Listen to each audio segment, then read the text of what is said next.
Normalement, il y a le son là. C'est bon?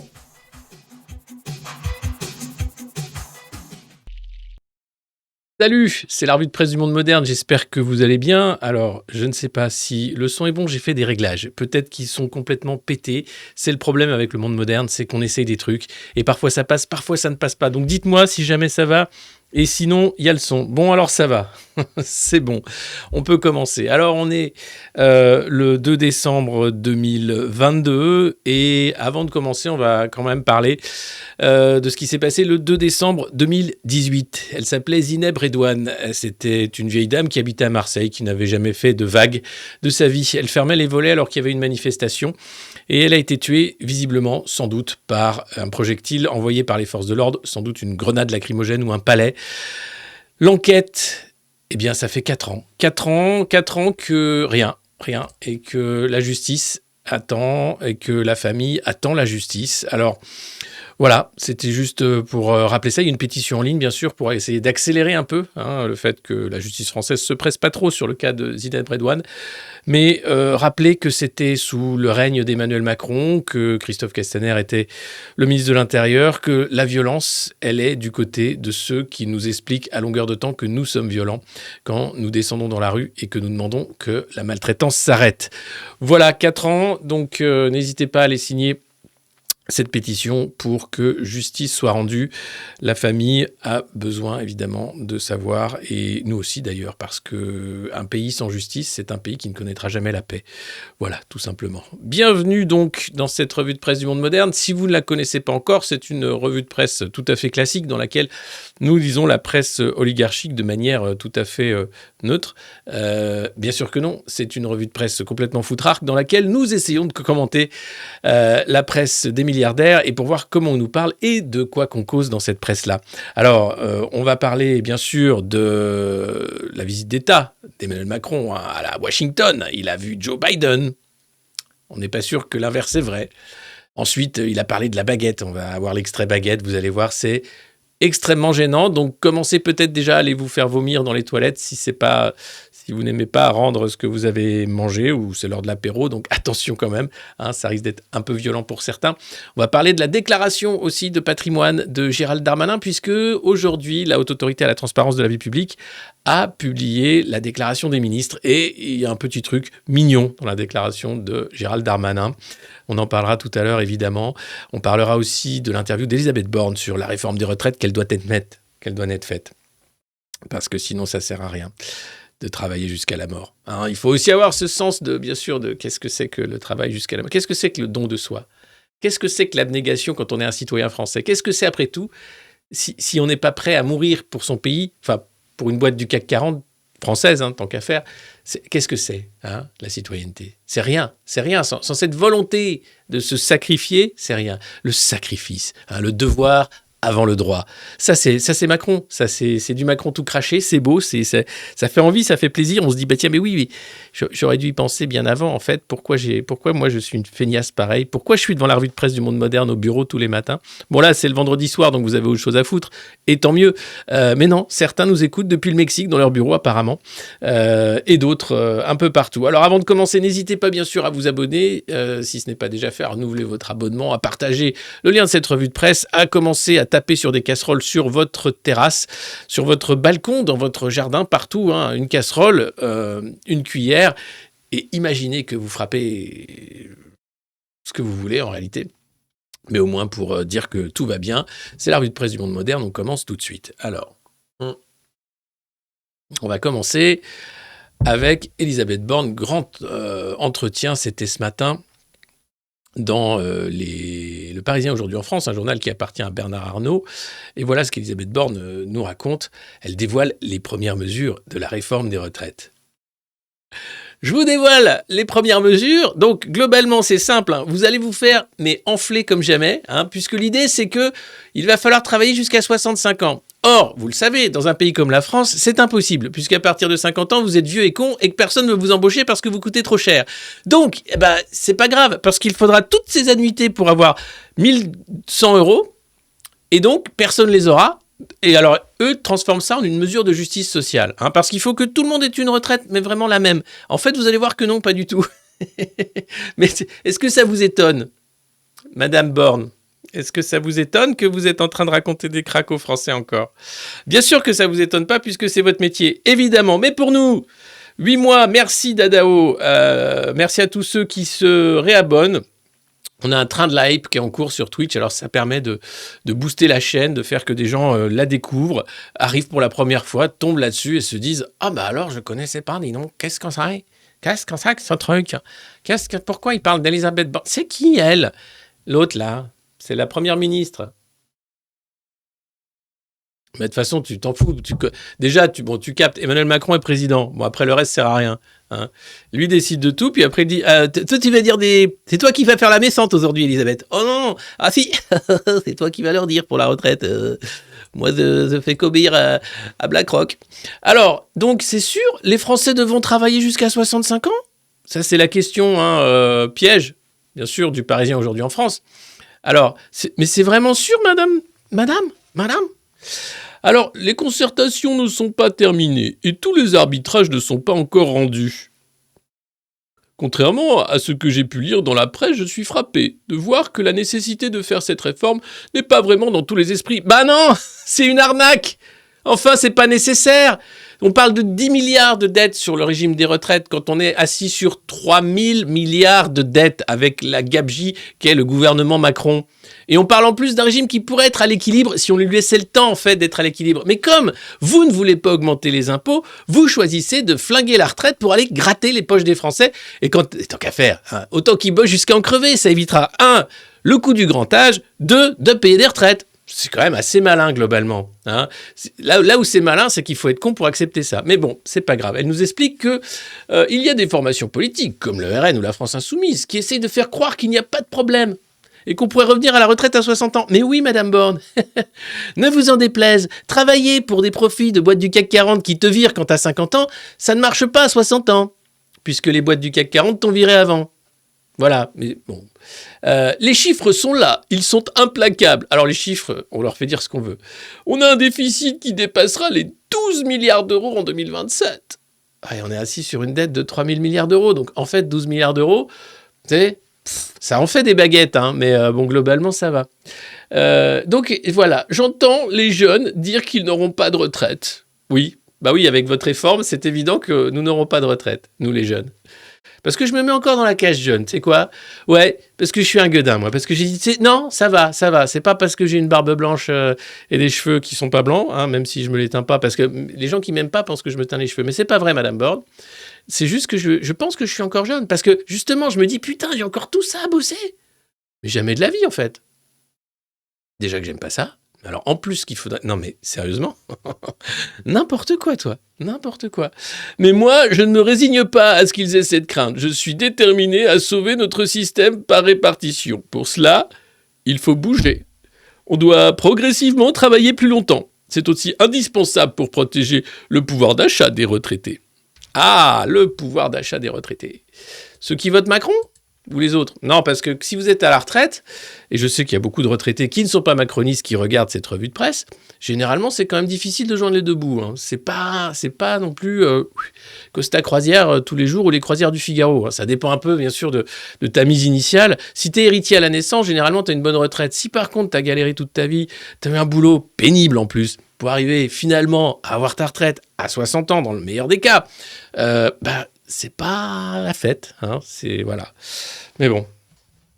Mais ce qu'il faudrait à tous ces gens-là qui passent leur temps à donner des leçons, c'est qu'après leurs études, l'ENA, tout ça, ils passent autant de temps dans une usine, à faire les 3-8, dans un champ, à faire des boulots manuels, des boulots qui tuent, hein, puisqu'il y a beaucoup d'accidents du travail en France. C'est quand même pas une bonne élève de l'accident du travail, et des boulots qui usent.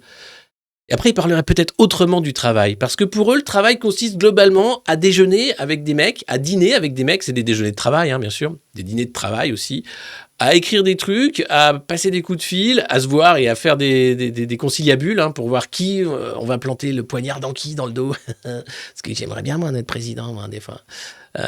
Et puis après, à pantoufler, hein, quand ils ont bien fait leur sale boulot, dans une boîte privée ou bien une boîte semi-publique comme Jean Castex qui se retrouve à la RATP.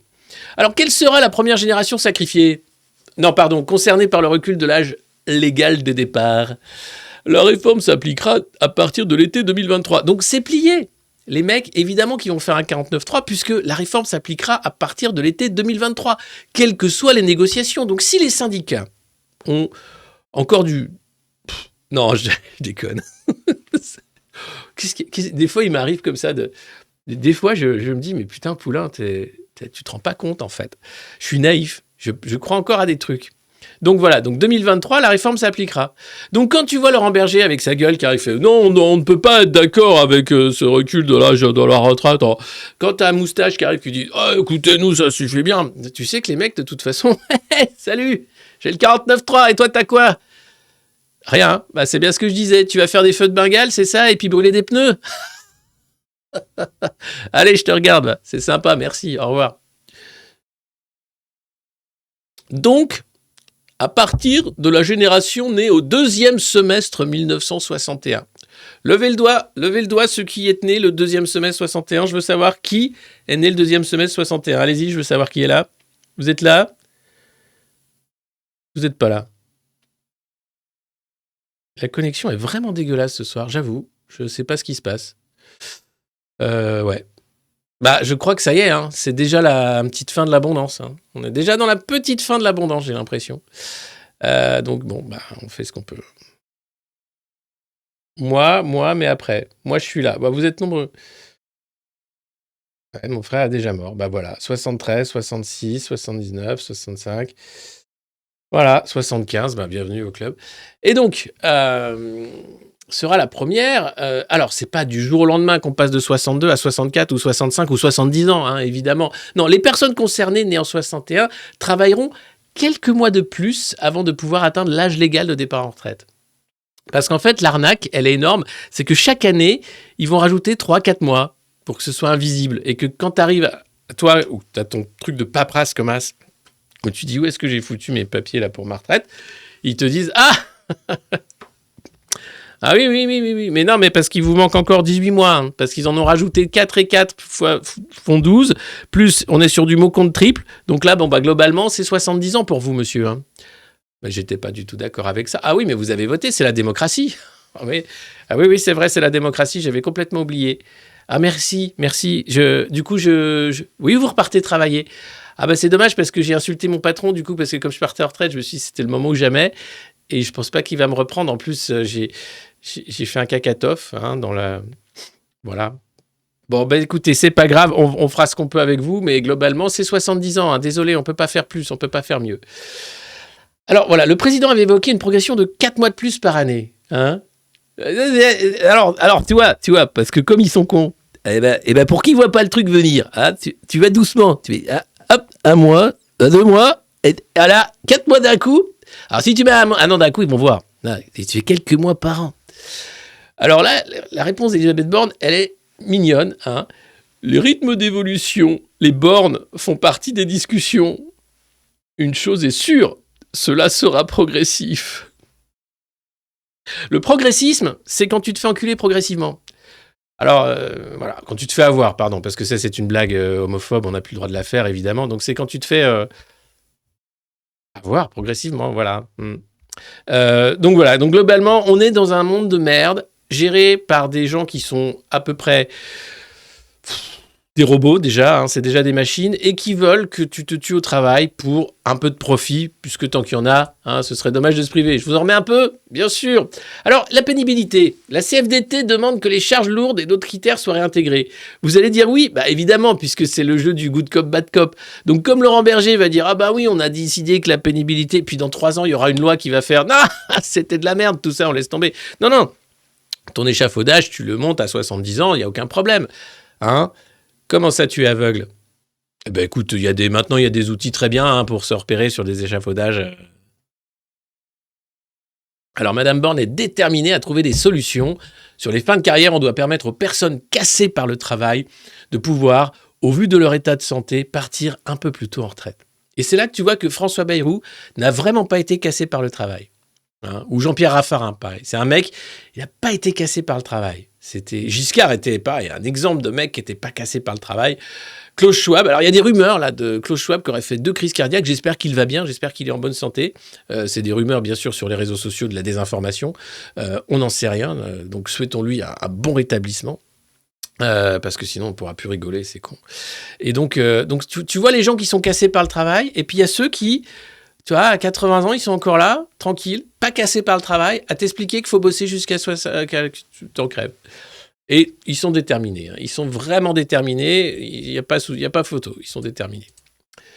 Dans la fonction publique et certaines professions, comme la police, ceux qui vont taper sur les manifestants qui vont être contre la réforme des retraites, on peut partir plus tôt, à 52 ou 57 ans par exemple. Est-ce que ça concerne tous les actifs dits de terrain? Eux aussi verront leur retraite décalée? Ou bien ils vont la voir baisser? Ou bien couper? Je coupe, je baisse, j'éteins, je décale? Ou bien est-ce qu'ils vont s'éteindre, hein? Alors, il y a un souhait de la justice forcément posé par les Français. Oui, on aimerait que le parquet national financier aille très très vite sur l'affaire McKinsey, des financements de campagne d'Emmanuel Macron et des conflits d'intérêts, notamment dans l'attribution de marchés publics. Ça, ce serait formidable. Ainsi que sur l'enquête sur Zineb Redouane qui, au bout de 4 ans, est au point mort. Ce serait vraiment formidable. Bon, visiblement, c'est pas le cas. Alors, dites-nous tout. Si on doit travailler 1 an, 2 ans, 3 ans de plus, ça concernera toutes les catégories professionnelles. Mais la réforme ne sera pas uniforme. On tiendra compte des situations de départ et aussi des uniformes. Donc tu sais que les flics vont avoir le droit de partir à la retraite une fois qu'ils auront bien tabassé les manifestants qui, eux, se sont battus pour pouvoir partir à l'âge des flics à la retraite. Ce monde est vraiment super bien foutu. Et tant que ça tiendra, tant qu'il n'y aura pas eu un renversement de vapeur en disant « Mais attendez, vous êtes des prolétaires comme les autres, la police. Hein, c'est un boulot de merde. Tu prends des cacatoffs, les gens... Voilà, quand c'est pas des délinquants, voilà, ça se passe très mal. C'est un gouvernement qui t'envoie au charbon parce que eux sont en 8e ligne et ils veulent surtout pas qu'on vienne les chercher. » À un moment, rendez-vous compte de l'arnaque totale. Et ça tombera de toute façon. Les cheminots, voilà, tout est en train de s'effondrer. Tout ça, pourquoi? Pour l'argent. Hein, parce que de l'argent, il y en a, mais il ne faut pas aller le prendre là où il y en a. Surtout pas. Non, surtout pas. Toutes les précédentes réformes de retraite ont provoqué des grèves et des manifestations dans la rue. Ah! Alors, redoutez-vous un petit blocage del País? Il y a un droit de manifester, mais c'est important de dire clairement aux Français que cette réforme est nécessaire pour sauver notre système de retraite. Je vois aussi qu'ils sont très attachés à la question du pouvoir d'achat. Si on ne fait pas cette réforme, c'est clairement annoncer aux retraités qu'ils auront demain un pouvoir d'achat affaibli. Alors le pouvoir d'achat, c'est de la douille en fait. Quand tu as l'inflation, quand tu as ton petit salaire qui n'est pas assez pour finir les fins de mois, mettre de côté un peu pour les gosses, etc., c'est zilch. C'est le pouvoir de vie qui compte. Est-ce que tu as du temps pour toi? Est-ce que tu peux te reposer? Est-ce que tu penses que finalement, tu as des activités récréatives, créatives, sociables, autre chose que travailler pour du profit de rentiers, d'actionnaires, de grosses boîtes. Alors après, bien sûr, il y a des PME, des TPE, des petits patrons, des gens passionnés qui font leur boulot, des artisans, ce que vous voulez, et ceux-là, bien sûr.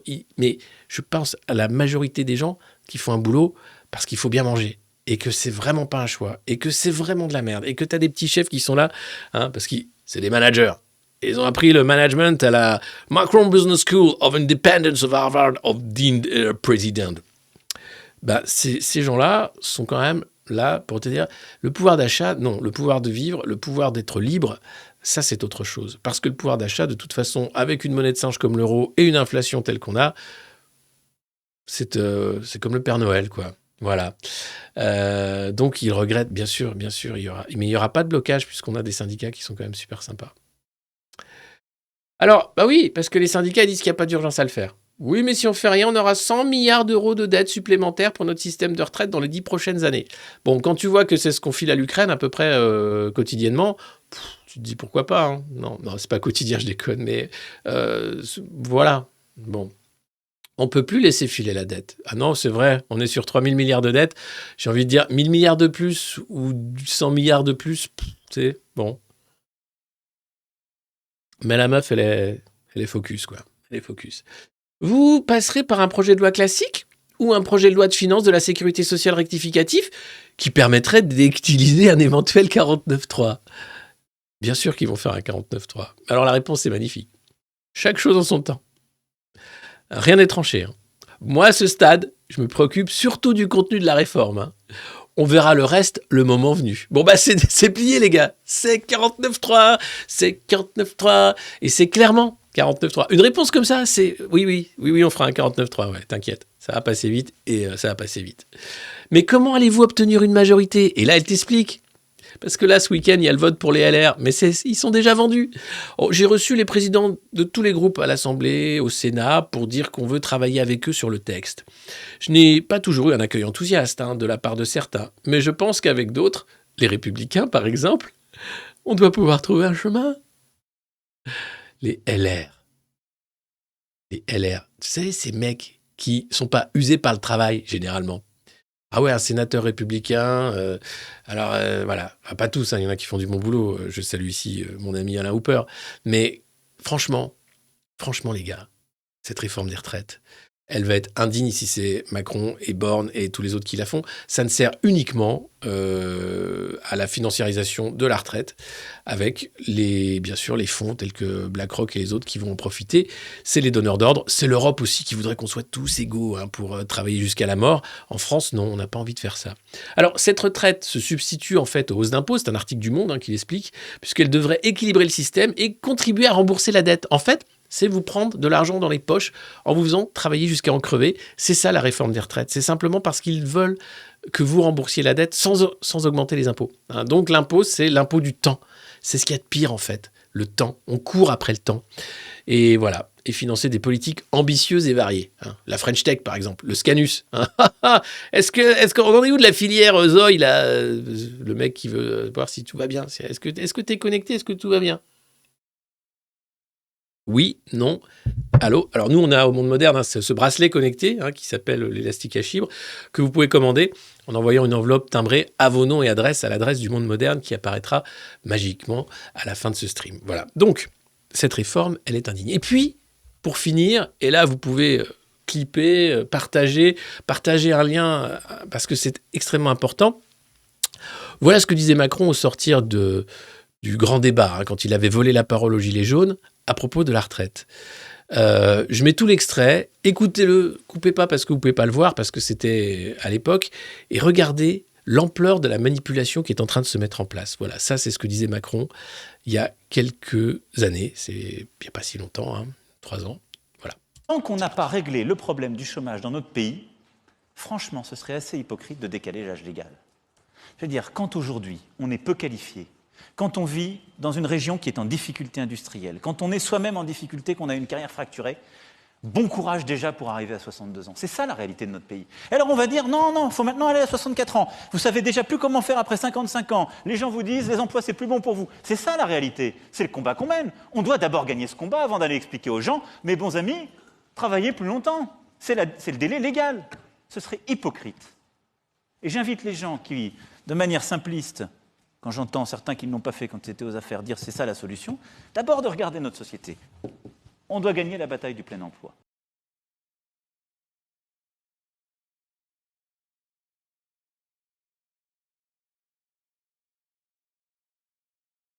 Voilà. Donc, il explique qu'avec des carrières morcelées, avec le fait qu'on n'emploie pas les seniors, avec le fait que c'est trop compliqué, il faut d'abord réformer le marché de l'emploi. Donc là, la réforme du marché de l'emploi, c'est faire en sorte que tu aies de moins en moins d'assurance chômage alors que tu cotises pour ça. Tu cotises toujours autant, mais tu n'as plus les mêmes droits. Ça aussi, c'est un tour de passe-passe phénoménal et qui passe, puisque les syndicats servent à rien.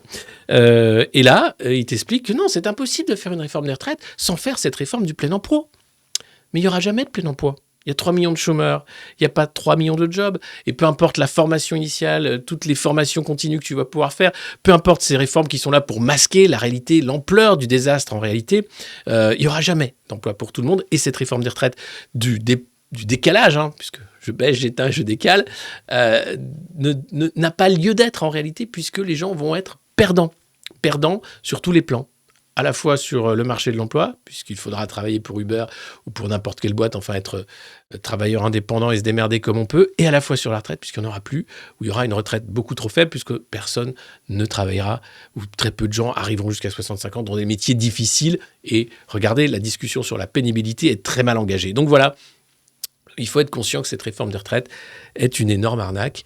Et j'espère que la démonstration en a été faite ici, ce soir, dans la revue de presse du Monde Moderne, même si la connexion est extrêmement mauvaise et je m'en excuse. Alors, on va parler du président, monsieur le président, et de son petit voyage aux States. Il va y avoir Joe Biden. Alors là, c'était le petit dîner informel dans un petit resto. Je crois que il y a un clown qui sert des frites.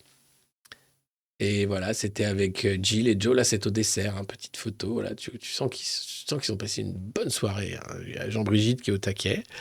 Et tu dis, alors, qu'est-ce qui s'est passé dans cette réforme? Qu'est-ce qui s'est passé? Dites-nous tout. Alors, bon, ces petits voyages, regardez, ils sont contents comme tout. Alors, viens, je t'emmène au pays merveilleux du protectionnisme américain et du gaz très cher, mais qui n'est pas russe, c'est pas du gaz sale. Donc du coup, tu as le droit. Regarde comme c'est beau. Ici, Obama a posé ses fesses. Et là, regarde, là, John Kennedy faisait du sudoku. C'est là qu'on a reçu la mission Apollo 28, où on a joué au Scrabble toute une soirée. C'est merveilleux. Et là, Bono était tellement bourré, tellement malade, qu'il a fait un petit somme sur ce canapé. Ouais, c'est la Maison Blanche. C'est le Disney World des World Leaders. Et ben voilà. Et donc, tu te dis, bon, ça va, la relation s'est bien passée, tout va bien avec Joe Biden, il a l'air en forme, et patatras, voilà la vidéo qui sort. Et là, tu te dis,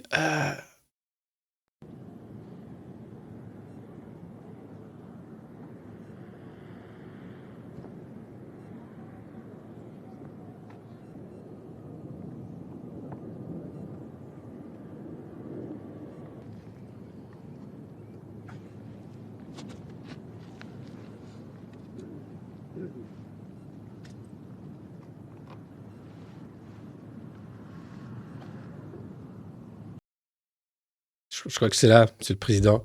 Je crois que c'est là. Il me semble, mais je ne suis pas sûr. Where's that guy? What's the name of your country again? Iraq. Right. Been there. Been there many times. Many times. Pendant ce temps-là, tu as Trump qui fait une vidéo pour dire vous êtes en prison parce que vous avez fait le 6 janvier. I'm with you. I'm with the family. I'm with you. Et puis tu as Kanye West, parce que si tu te dis que les États-Unis, c'est encore un truc où il peut se passer des trucs. Kanye West, je ne sais pas si vous avez vu cette vidéo, je ne vais pas la mettre, mais il est chez Alex Jones de Infowar. Alex Jones qui est condamné à rembourser plusieurs centaines de millions de dollars puisqu'il avait nié la tuerie d'une école aux États-Unis. Il l'invite sur son plateau et là, Kanye West est dans une capuche toute noire et il explique qu'il aime les juifs, mais il aime aussi les nazis. Il aime tout le monde. Et à la fin, il dit « Ouais, mais je pense qu'Hitler était un mec cool aussi. Enfin, il a fait des trucs bien. » Enfin, et là, t'as même Alex Jones, tu vois, qui a la goutte de sueur, qui fait « Oh là là là là, je suis pas du tout d'accord avec ça. Non, non, non, non, non, non. » Et donc, Kanye West a été viré de Twitter. Son compte a été bloqué parce qu'il y a des limites à tout quand même. Et là, tu te dis « Mais qu'est-ce qui se passe? Qu'est-ce que c'est que ce pays ?» La liberté d'expression, elle a ses limites quand même. Tu peux pas dire j'aime les nazis comme ça. Non, non, c'est pas possible. Non. À un moment, faut aussi arrêter d'être aussi con, quoi. Donc voilà, nous on a vu notre président avec le président Joe Biden. Il était aussi avec Kamala Harris à la NASA. Alors tu te dis super, donc il se passe des trucs. On a de la chance. On a de la chance parce que nous on a un jeune président qui a plein d'entrain, qui a plein de trucs à vendre. Notamment, vous allez voir. Alors en France, en ce moment c'est compliqué. On n'a pas vraiment d'électricité, mais on a la baguette. Ça fait des années qu'on se bat, que à chaque cérémonie de la galette à l'Élysée, avec nos boulangers, pâtissiers, nos artisans, on se bat pour dire on veut que ce soit reconnu par l'UNESCO. On a réussi, enfin. Dans ces quelques centimètres de savoir-faire passés de main en main, il y a exactement l'esprit du savoir-faire français. C'est-à-dire que c'est quelque chose d'inimitable. Ça paraît être juste matériel. Mais non. C'est des rêves qu'on offre à nos enfants en leur montrant qu'on peut commencer tout au bas de l'échelle, mais avec des jours et des nuits, en apprenant ces savoir-faire qui sont passés de main en main et qui viennent du fin fond des siècles. Parce qu'on ne compte pas ces jours et ces nuits, On a un produit qui est inimitable. Beaucoup ont essayé de le faire. Ils ont fait un truc industriel qui n'a pas de goût. Pourquoi ça a du goût? Parce que personne n'a partagé le brevet. Parce que ça se passe de main en main. Parce que c'est inimitable, la baguette française. C'est encore mieux sans le son. Parce que tu dis, non mais mais qu'est-ce que c'est que ce truc? Ah ouais. Alors bon, attention, on a EcoWatt, hein, et la baguette. Voilà, parce que bon, on n'a plus d'électricité, tout ça, mais on a la baguette, les gars. et on est les seuls au monde à avoir la baguette. Et c'est un truc incroyable, parce que ça vient du fin fond des siècles. Et le mec, tu sais, il est pris dans son stand-up. Il voit, les mecs rigolent, en fait. Mais ils rigolent avec moi, pas de moi. Je peux dire n'importe quoi. C'est formidable. Et ça passe. Et là, j'ai envie de dire, mais qu'est-ce que c'est que ce bordel, en fait? Qu'est-ce que c'est que ça? C'est une blague. Alors, il allait là-bas pour discuter des importations, des exportations européennes, puisque les États-Unis ont mis le Buy American Act, ainsi qu'une politique contre l'inflation qui fait que c'est ultra protectionniste. Et les Européens ont dit, mais vous n'avez pas le droit, parce que nous, on n'a jamais le droit de faire du protectionnisme, et vous en faites tout le temps, comme les Chinois. Alors nous, on se fait tout le temps avoir. Alors, est-ce que Thierry Breton, est-ce qu'on pourrait faire quelque chose? Thierry? Oui, alors Thierry va chercher la flûte européenne.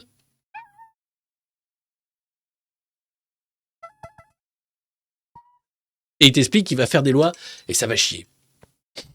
Et là, tu te dis, oh, oh, oh. Et donc Biden dit, allez, rentre chez toi, on achètera des bagnoles, t'inquiète, on t'achètera toujours ton champagne, on t'achètera toujours du LVMH. Oh, Bernard, how you doing?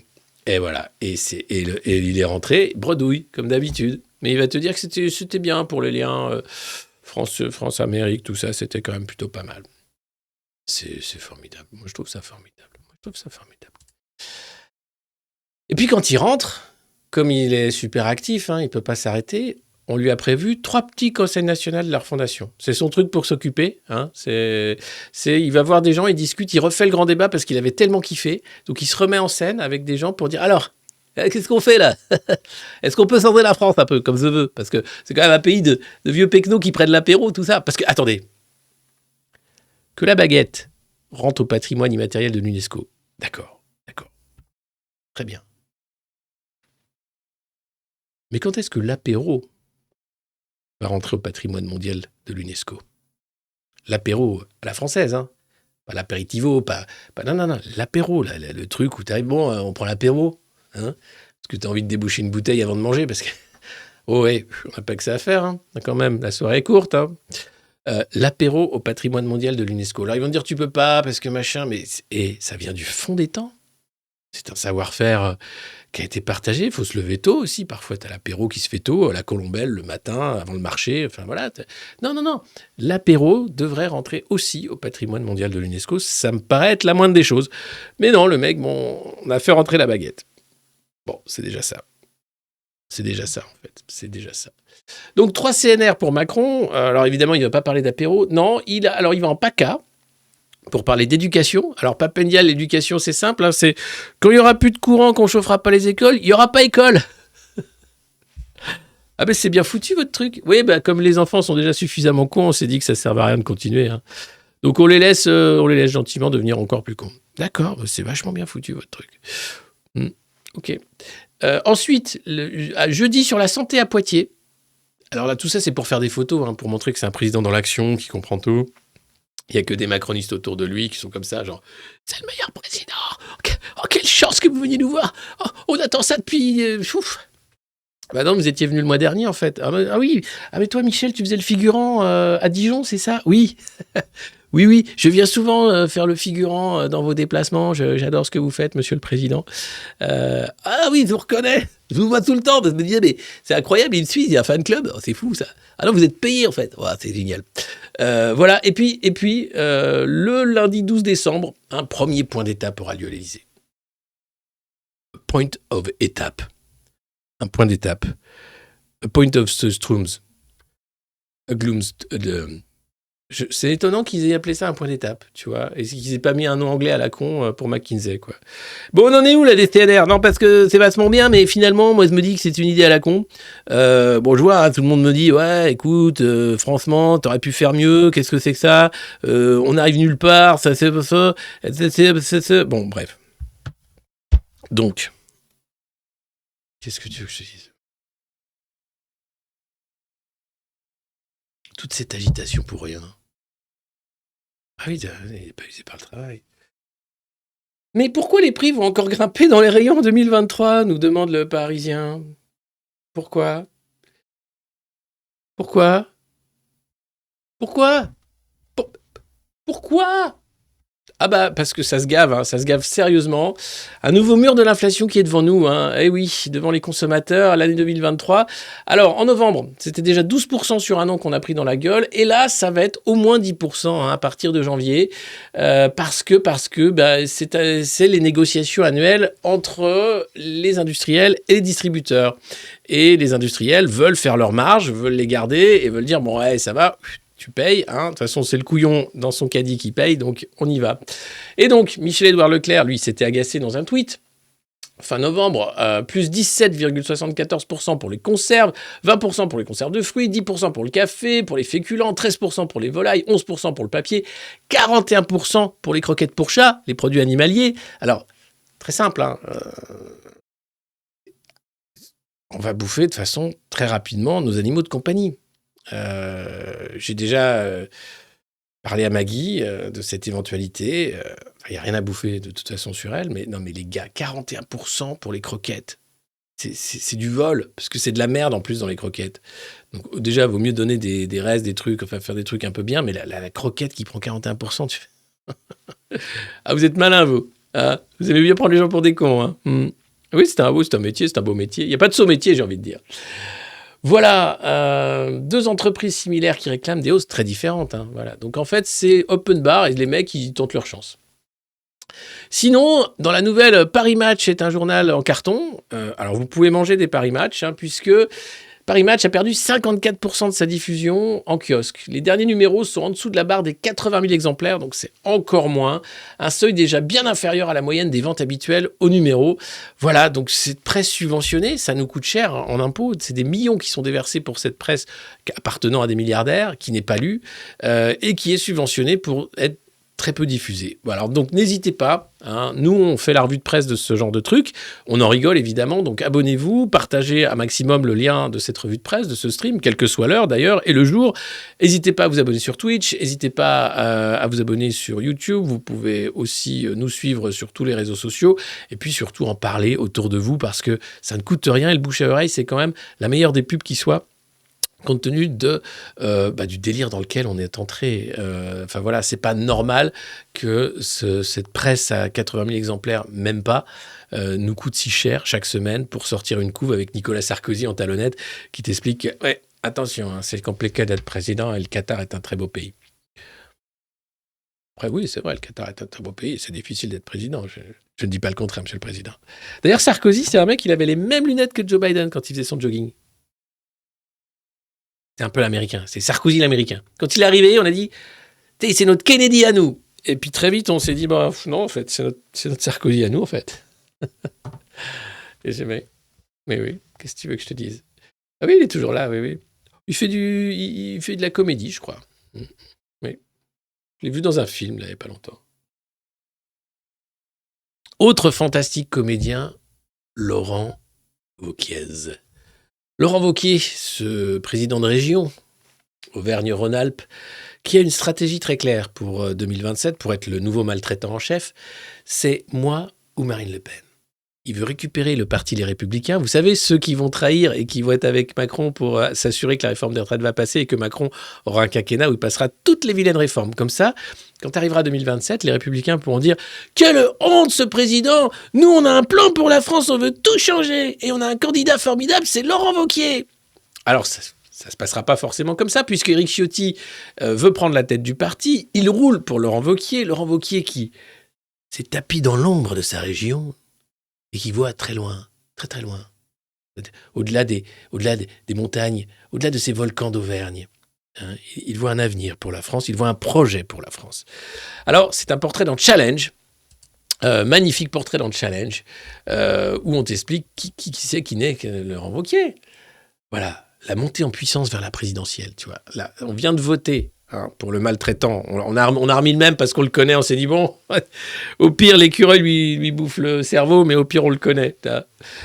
Faut pas qu'il tape. Je suis d'accord, mais bon, on le connaît. Lui, on sait pas. Tu sais pas ce qu'il va prendre après comme produit de synthèse. Tu sais pas. Donc, faut faire gaffe avec ces gens-là. C'est extrêmement volatile. Donc, la montée en puissance vers la présidentielle. Donc, les mecs, ça y est, sont tous déjà partis. Hein.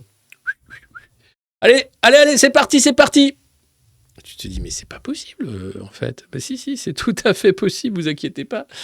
Il s'est fait détester par quelques hiérarques du parti, comme Virginie Calmels, Nathalie Kosciusko-Morizet. Alors, elles ont été cancel. Bon, il y a eu l'agitation autour des dîners fastueux offerts par la région. Eh oui, 1 000 € par tête de pipe. Hein. C'était un dîner à plus de 100 000 balles. Mediapart l'avait révélé il y a de ça quelques semaines, où le baron de la région... Hein, invité avec l'argent public pour bien manger, alors que c'est la fin de l'abondance, tous ses copains, y compris certains patrons de presse régionale, bien sûr des entrepreneurs, le petit réseau qui va faire que « Ah oui, Laurent Wauquiez, c'est un très bon président. Moi, quelqu'un qui forcément pas mauvais à la cuisine. Hein. Je te conseille de goûter les petites crevettes, là, c'est un délice. Non, mais oui, parce que globalement... son projet pour la France, notamment la retraite à 70 ans, me paraît tout à fait gérable. Non, ça, c'est l'autre. C'est la saucisse du Havre. Ah oui, mais les Français pourraient bosser jusqu'à 70 ans. Mais ta gueule. Ça suffit maintenant. Non, Wauquiez, c'est pas 70 ans encore. Pas encore. Donc, alors, qu'est-ce qu'il veut ? Je sais où je m'avance. J'ai déjà le cœur... Pardon. Donc là, tu vois, quand Mediapart révèle le fait qu'il prend ta thune pour nourrir ses copains pour son ambition présidentielle, voilà ce que répond Laurent Wauquiez. Je sais vers où je m'avance. J'ai déjà le cœur couvert de cicatrices. Couvert de cicatrices. Déclame Wauquiez. Donc le mec, parce qu'on montre que quand même, c'est dégueulasse de faire ça, de prendre la thune des gens qui payent leurs impôts pour se faire une petite soirée dans un petit château avec ses petits copains pour son ambition présidentielle. Lui, il appelle ça... J'ai le corps couvert de cicatrices. Ah, tu sais pas ce que c'est qu'une cicatrice. Hein. Attention, hein. Tu sais pas du tout vers où tu t'avances, en fait. Alors oui, tu sais que là, tu t'avances dans un petit truc politico-médiatique où tout est fait pour que tu sois le prochain clown. Ça marche bien. Ça marche très bien, d'ailleurs. Donc, il sait très bien où il s'avance avec son petit corps couvert de cicatrices. Mais quelle blague, putain. Quelle blague. Et attends, et pour expliquer sa persévérance... Il cite un auteur peu étudié à Normal Sup. Eh oui, que personne ne sous-estime la rage qui est en moi. Rocky Balboa. On est sur de l'avion de chasse. Hein. Là, on est sur un modèle, mais inédit. Hein. Laurent Wauquiez, je pense qu'on pourrait plus se marrer qu'avec Macron. Et encore plus maltraité, d'ailleurs. Le mec, le personnage interprété par Sylvester Stallone s'exprime en ces termes. Lui, le boxeur qui souffre, remonte sur le ring, prend des coups, se bat et gagne. Ça, c'est Challenge. C'est super bien foutu, Challenge. C'est des articles, c'est le petit Paris Match, en fait. Et là, tu te dis, non mais attendez. Vous êtes en train de me dire que Laurent Wauquiez est en train de citer Rocky Balboa pour expliquer que parce que ce mec-là prend l'argent des Français pour se faire des petites soirées privées avec ses copains à 1000 balles le plat, c'est Rocky Balboa ? Vous êtes vraiment en train d'écrire ça, là ? Oui ? Appelez-moi votre rédacteur en chef, s'il vous plaît. Je veux savoir qui c'est. Oui ? Non, mais vous êtes sérieux ? Non, parce que au monde moderne, on déconne. Hein. On est un peu des dingues. On fait des trucs, on met des chapeaux d'Inde, on rigole. Hein. Mais vous êtes... les gars, vous êtes des malades, en fait. Vous êtes des grands malades. Parce que personne ne peut dire un truc pareil. Ouais, j'ai le corps couvert de cicatrices. Une rage qui m'habite, tu vois. Que personne ne sous-estime la rage qui est en moi. Alors, avec la voix de Laurent Wauquiez, ça fait « Quand personne ne sous-estime la rage qui est en moi ».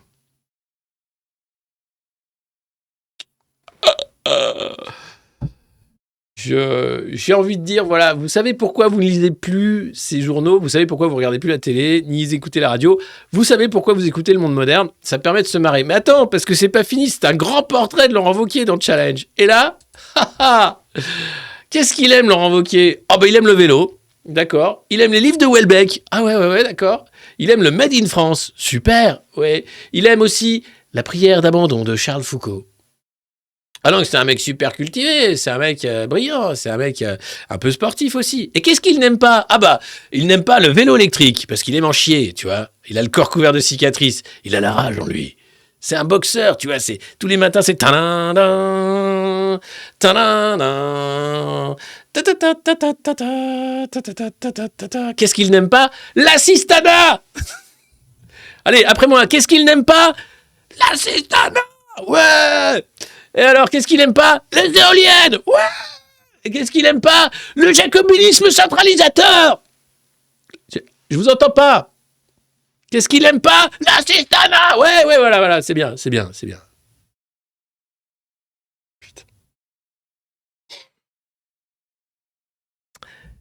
Et tu aimes le bondage?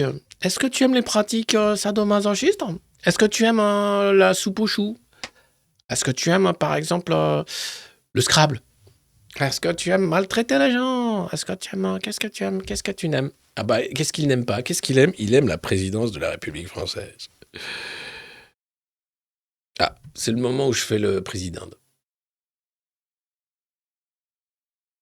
C'est moins important ce moment parce que c'est solennel. Mes chers compatriotes, c'est avec l'extrême gravité que ce soir, j'ai choisi de m'adresser à vous à une heure qui n'est pas l'heure habituelle de la revue de presse du Monde moderne. C'est vrai que pour un président, s'adresser ainsi à la nation, à une heure de grande écoute, n'est pas commun. Mais il était temps de remettre les pendules à l'heure, en quelque sorte. De parler aussi les yeux dans les yeux avec cette France qui souffre. Cette France aussi qui se questionne. Quels ont été les choix de ces derniers mois? Ont-ils été les bons? Allons-nous vers un mur climatique terrible? Pourrons-nous nous chauffer cet hiver? Est-ce que la planète va exploser sous la pression des 9 milliards d'humains dont on ne sait plus quoi faire? Mes chers compatriotes, en France, nous avons décidé d'avoir une politique ambitieuse et innovante. Elle consiste en un plan carton. Je sais que les fêtes de fin d'année vont réunir autour de la table la famille pour des moments de célébration, évidemment dans la joie et dans l'amitié, dans la confraternité. Ces moments sont importants. Mais il va falloir être responsable, car il en va de nos valeurs. Alors le plan carton va vous permettre de passer un réveillon avec vos amis, votre famille, sans creuser davantage la dette, sans non plus laisser une trace carbone qui serait une honte et une charge impossible pour les générations futures. Avec le plan carton, vous pourrez, dans toutes les stations-service de France, récupérer des cartons usagés qui ont servi à la grande distribution et les mettre sur cette table de Noël. Huîtres en carton, poulet en carton, patron déjà dessiné, modèle 3D en carton, tout sera possible. Vous aurez un réveillon en carton. Et vous le ferez avec la responsabilité et le sérieux qui est le vôtre. Parce que vous êtes français. Parce que vous êtes aussi des citoyens du monde et que vous êtes éco-responsables. Chers compatriotes, vive la République, vive la France et vive le carton. Et ben voilà, hein. On est tombé bien bas. Hein. Tu te dis, mais non, ça se passera pas comme ça. Mais c'est parce que là, ils vont nous faire le coup des cowatt. Hein. Ça va être compliqué. Donc merci Laurent Wauquiez, merci d'être vous. Encore une petite photo au coin du feu. Hein. Voilà, Joe et Manu. Alors, je sais pas ce qu'elle fout là. Et voilà, donc on va parler maintenant des coupures d'électricité. La grande peur de janvier. Alors, il y a de quoi avoir peur. Hein. Les urgences, ça ne marche plus. L'école, ça ne marche plus. On est assis sur 3 000 milliards de dettes. On parle de récession, sans doute une énorme crise qui arrive. Il y a juste un truc crypto comme FTX qui s'est effondré. C'est une arnaque énorme. Le mec est pas en tôle. Il t'explique que c'est pas grave. Il y a encore des sous pour rembourser les Américains. Là, La guerre en Ukraine, tu sais pas où ça va. Hein. Globalement, bon, c'est genre, allez, calmez-vous. On arrête doucement maintenant. Mais non. Rajoute une petite couche. Ah, il y a la 9e vague. Ah ben, j'avais déjà oublié qu'il y avait la 9e vague de Covid. Ah ben, vous faites bien de me le rappeler parce que, comme c'était hier, ils ont fait leur une sur le coup de la 9e vague. Vous faites bien de me rappeler que... parce que j'avais complètement oublié la 9e vague, alors merde. Non, mais parce que... Non, attention. On va peut-être pas avoir d'électricité en janvier. Alors Véran t'explique que c'est pas des coupures, qu'on est en train d'envisager le pire, mais qu'en réalité c'est pas du tout ce qui va se passer. Tu racontes n'importe quoi, laisse tomber. Bon, super. Alors qu'est-ce qui va se passer ? Il va se passer que l'exécutif prépare les esprits à des coupures d'électricité. Emmanuel Macron, il y a un an de ça, assurait qu'il n'y aurait pas de coupure d'électricité cet hiver. Et moi, pour vous rassurer, je vous assure que l'hiver qu'on va passer, on va bien le passer. C'est le prochain qui va être difficile. Parce qu'on ne sera pas sûr de l'état des réserves, ni du redémarrage des centrales, etc. Là, en gros, on gagne du temps, on t'explique que c'est la fin de l'abondance pour toi le couillon, puisque la piscine du Sporting Club, elle est chauffée à 29 en extérieur, quelle que soit la saison. Mais toi, non, attention, l'école de ton gosse va fermer, ta maison va fermer, de toute façon, et voilà, et tu auras ton magnifique réveillon carton grâce au plan carton. Et là, oh là là, on va vous préparer à des coupures d'électricité, tout ça. Alors, mais comment ? En fait...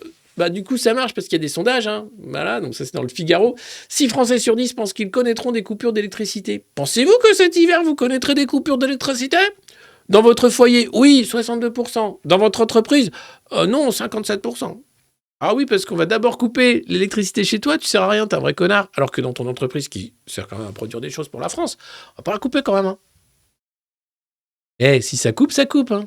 Alors, on ne parle pas de blackout, hein, mais je posais ce matin la question sur Twitter, est-ce que ça va couper au Touquet ? Rien n'est moins sûr. Bon, en tout cas, voilà, on prépare les esprits aux coupures. Alors, avant que ça coupe, n'hésitez pas à vous abonner à cette revue de presse, à ce stream qui s'appelle Le Monde Moderne. Il n'est pas quotidien, en ce moment, c'est un peu compliqué, pardon. Il est à horaire pas fixe non plus, il n'est pas vraiment à 9h non plus. Mais globalement, on y lit la presse... qu'on peut trouver imprimé sur du papier qui coûte très cher, qui nous coûte très cher aussi en subvention et qui coûte peu cher aux milliardaires. Ça leur permet comme ça de choisir qui sera le prochain président. C'est vachement bien foutu. Et comme ça, on explique comment ça fonctionne et puis on rigole. Et on se dit qu'on n'est pas tout seul et que ça fait du bien quand même. Donc n'hésitez pas. Vous pouvez nous suivre, vous abonner, partager bien sûr le lien de ce stream sur vos différents réseaux sociaux. C'est toujours ça de gagner. Les Français ne veulent pas être infantilisés. Ah ? Alors là, attention, parce que j'ai pas l'impression que c'est pas un truc qu'ils aiment pas. Si, non, question. Pour éviter que la France ne se retrouve à court d'électricité, Olivier Véran, ministre et porte-parole du gouvernement, a fait des recommandations pratiques aux Français. Vous diriez plutôt que, à 57%, c'est infantilisant pour les Français, et pas du niveau d'un ministre de formuler de telles recommandations. Mais c'est pas du niveau d'un ministre d'être Olivier Véran, en fait. À quel moment Olivier Véran est ministre de la Santé, pour commencer, et ensuite porte-parole du gouvernement ? Là, comme il est porte-parole, il peut raconter tous les cracks qu'il veut, de toute façon, c'est son boulot. Mais Olivier Véran, ministre de la Santé, le mec t'explique qu'il a pris McKinsey pour attraper les Allemands pour ouvrir des centres de vaccination, parce que ça allait pas assez vite. Ok ? Bon, je peux plus rien faire à partir de là. Moi, avec toute la bonne volonté du monde, honnêtement, Bon.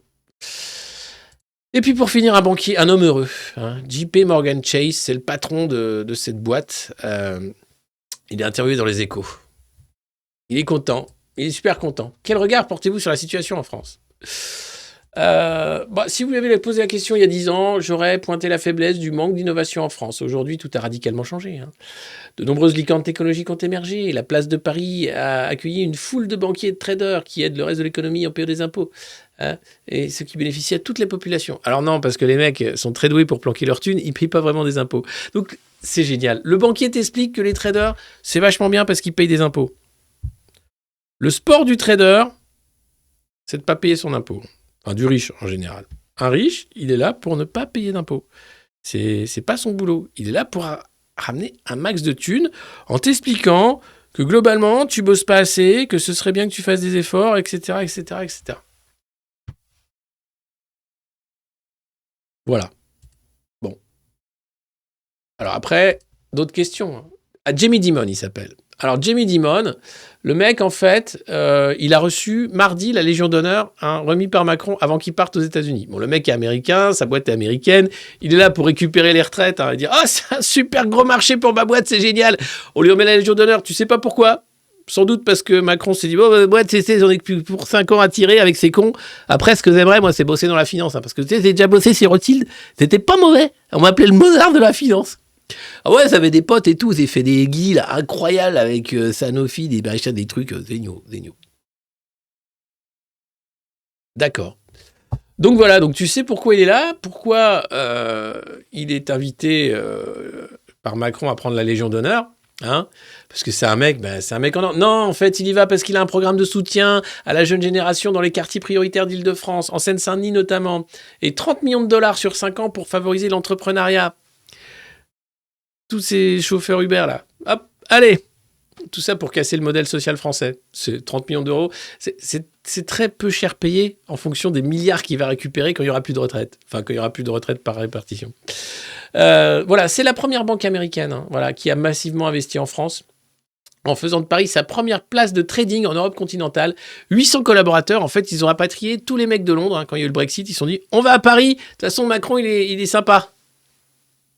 Il est d'accord avec tout ce qu'on dit. » Dès que tu dis hey, « tu peux nous faire une loi pour foutre en l'air les retraites ?»« Ah ouais, pas de problème. Attends, ça me dépêche. Hop, quelques minutes plus tard. Bon, il faut travailler jusqu'à 65 ans. C'est important, on peut pas continuer comme ça. Sérieusement, quoi.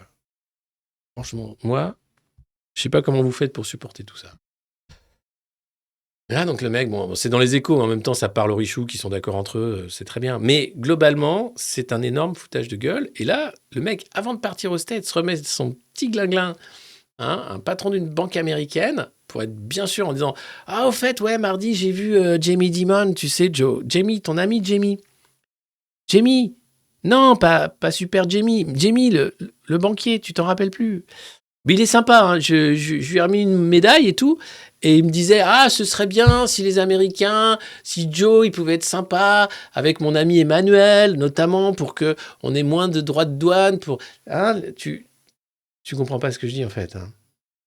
Ouais. Madame, s'il vous plaît, vous pouvez l'aider à se lever? Parce qu'on va y aller, là. Ça sert plus à rien. On va y aller. Nous, on va bientôt y aller. C'est bientôt la fin de cette revue de presse. Donc, c'est maintenant ou jamais. J'ai envie de dire, c'est maintenant ou jamais. C'est vraiment maintenant ou jamais.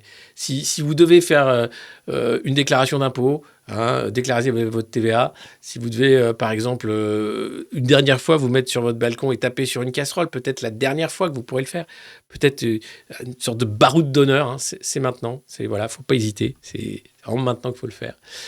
Puisqu'on va regarder, c'est nos gouvernants, c'est grand traumatisé.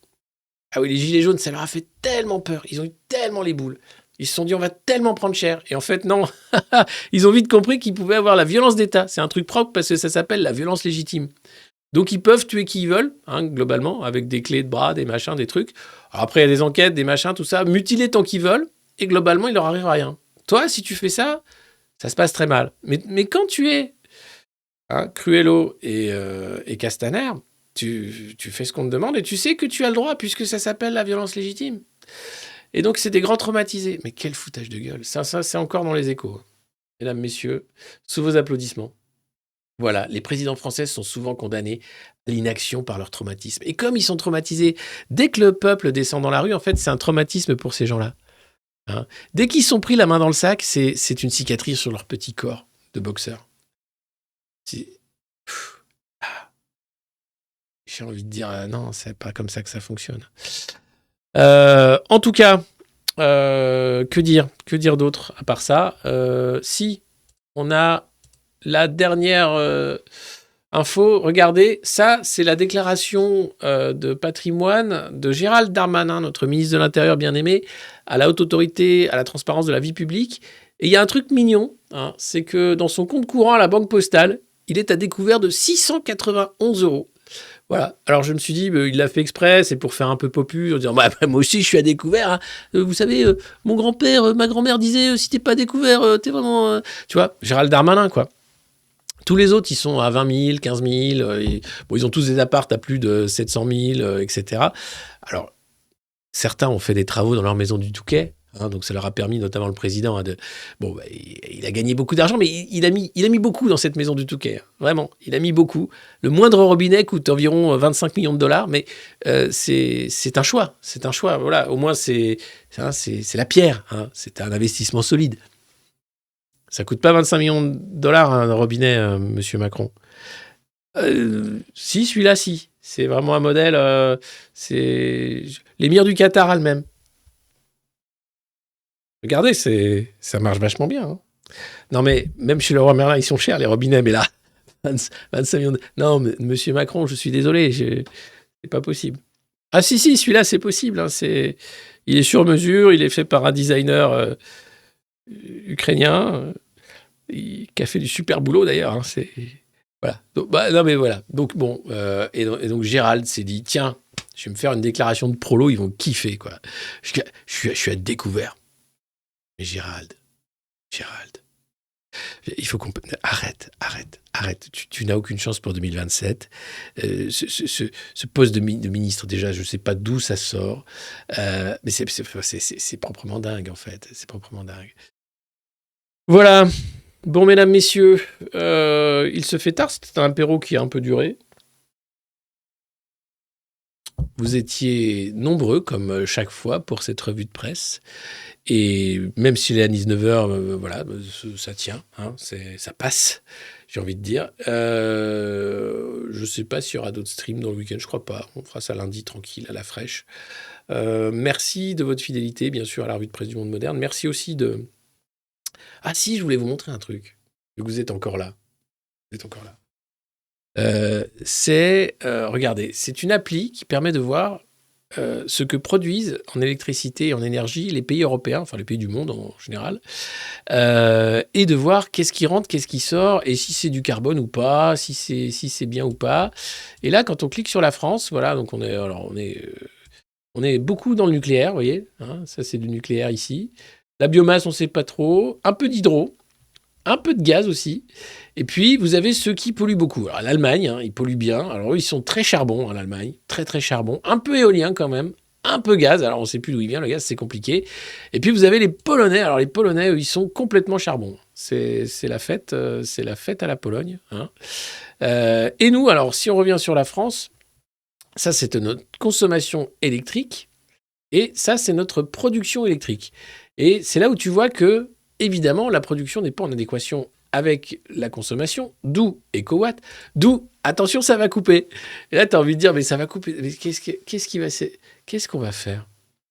Donc voilà, c'était juste, je voulais vous montrer ce petit truc qui est mieux qu'EcoWatt, qui est une appli qui permet de voir ce qu'on fait avec ça. Au cul les applis, c'est vrai, mais ça permet de... Parce que le truc, non mais ce qui m'a fait marrer, on parlait avec Antoine tout à l'heure, qui vous salue. Il ne peut pas être présent ce soir parce qu'on voulait faire un apéro câlin, mais il ne pouvait pas. Il m'explique que, attention, la veille, donc avec EcoWatt, on va savoir où est-ce qu'on va avoir des coupures et des délestages. Donc en fait, si toi, tu es un peu malin, tu te dis, bon, demain, il n'y a pas d'électricité donc dans mon coin? Non. Entre 8h et 13h? Ouais. Ok. Bon. Eh ben, on va aller braquer des banques. Et là, la banque n'a plus d'alarme, plus de caméra, elle ne peut pas appeler les flics. Les flics, ils ne peuvent pas répondre parce qu'ils n'ont pas le téléphone non plus, puisque tout est débranché. Toi, il suffit d'avoir une bonne vieille caisse au diesel, tu mets une cagoule, et hop, ça passe. Donc ça peut être le début en fait d'un chaos général. Ça pourrait être un énorme merdier en réalité. Voilà, donc à partir du moment où EcoWatt vous dit qu'il n'y a plus d'électricité demain, si vous êtes des criminels, c'est cadeau, c'est open bar. Go à l'Élysée. Non, il n'y aura jamais de coupure là. Touquet, je vais vous dire, il n'y aura jamais de coupure. Là, tu sais très bien où il n'y aura pas de coupure.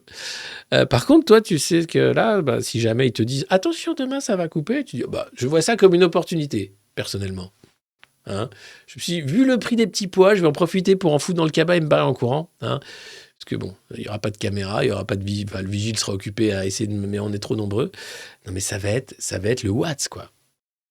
Pas les watts, quand il y a eu les émeutes du Watts.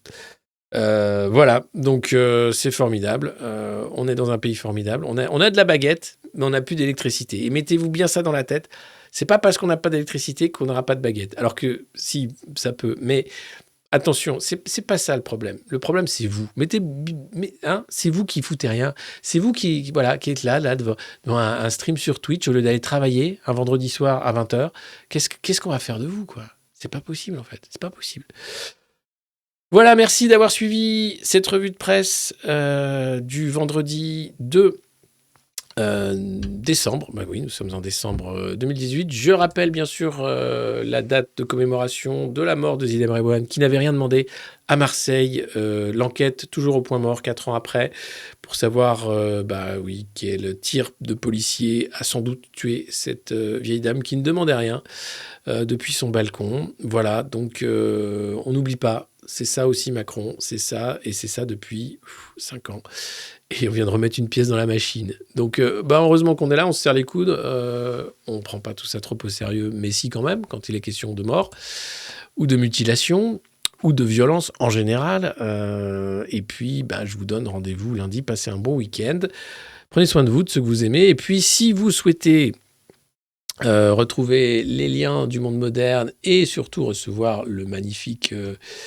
élastique à chibre, où est-il? Il est là, regardez, attention, hop, c'est envoyer une enveloppe à vos noms et adresses, enveloppe timbrée, au Monde Moderne, 112 avenue de Paris, CS 60002 94 306, Vincennes, CEDEX. Voilà, je vous souhaite une bonne soirée et un bon week-end. Ciao, et je vous quitte en chanson avec le groupe Vieux Macroniste.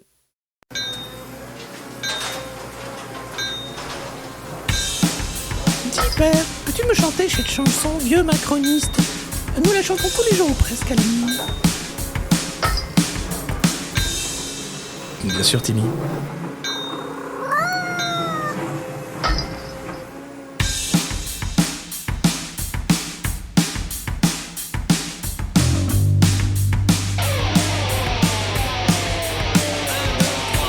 Vieux Macroniste, vieux Macroniste. 68 maintenant, total fasciste.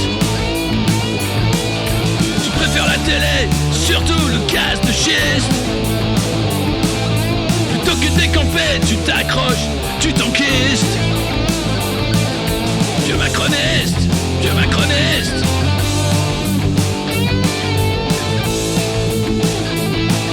J'espère que tu mourras dans ton vomi.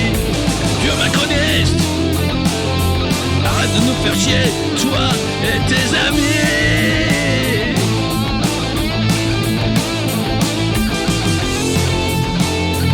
Oh, vieux macroniste, tu t'accroches, tu t'enquistes.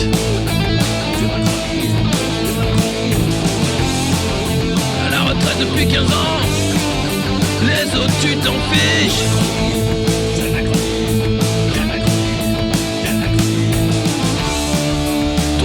Croisière, tu laisses crever tes fils.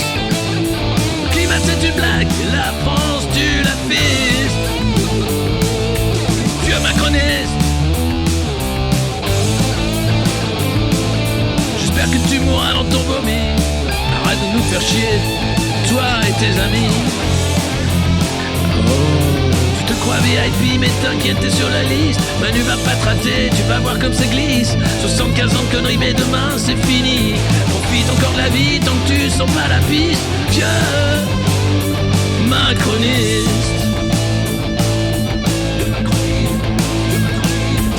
Jeune, vieux macroniste. Jeune, vieux macroniste. Jeune macroniste. Putain c'est la chialance, t'as déjà une vie triste.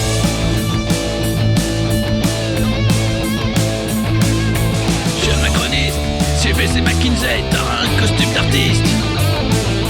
Tu rêves de prime Chiche, toi tu niques déjà le fisc. Tu soutiens Zelensky pour cacher tous tes vices. Jeune macroniste. Jeune, vieux macroniste. 10 ans là qui pensent d'un pays devenu triste.